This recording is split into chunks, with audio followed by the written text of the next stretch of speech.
എന്തൊക്കെയാണ് ഈ കൊച്ചു കേരളത്തിൽ സംഭവിക്കുന്ന? എന്തൊക്കെയാ എന്താ പറ, എനിക്കറിയില്ല.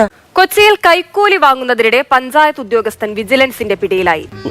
സ്വാഭാവികം. പുത്തൻകുരിശ് വടവുകോട് പഞ്ചായത്തിലെ ബിൽഡിംഗ് ഇൻസ്പെക്ടർ ദീപേഷ് കുമാറാണ് പിടിയിലായത്.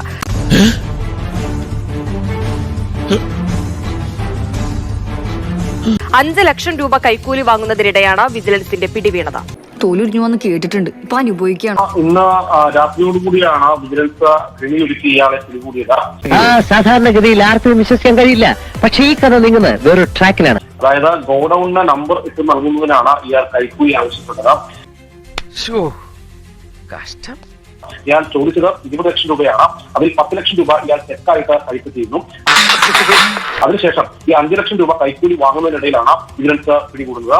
ഇത്രയും വലിയ ഗതികെട്ടവൻ ഈ ലോകത്ത് വേറെ ആരെങ്കിലും ഉണ്ടാവും എന്റെ കർത്താവേ. നടുറൂട്ടിൽ വെച്ച് തന്നെയായിരുന്നു ഇയാൾ കൈക്കൂലി വാങ്ങിയത്.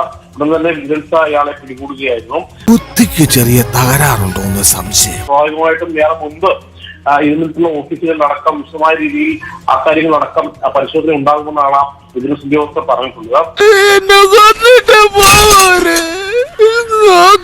നിലവിൽ ഇയാളെ ഇപ്പോൾ വിജിലൻസിന്റെ കസ്റ്റഡിയിലാണുള്ളത്. നാളെ കോടതിയിൽ ഹാജരാക്കി റിമാൻഡ് ഉൾപ്പെടെയുള്ള നടപടിക്രമങ്ങളിലേക്ക് എനിക്കിനി തൂറാനുള്ള സമയം കിട്ടുമോ? ശരി, കൈക്കൂലി വാങ്ങുന്നതിനിടെയാണ് പഞ്ചായത്ത് ഉദ്യോഗസ്ഥൻ വിജിലൻസിന്റെ പിടിയിലായത്.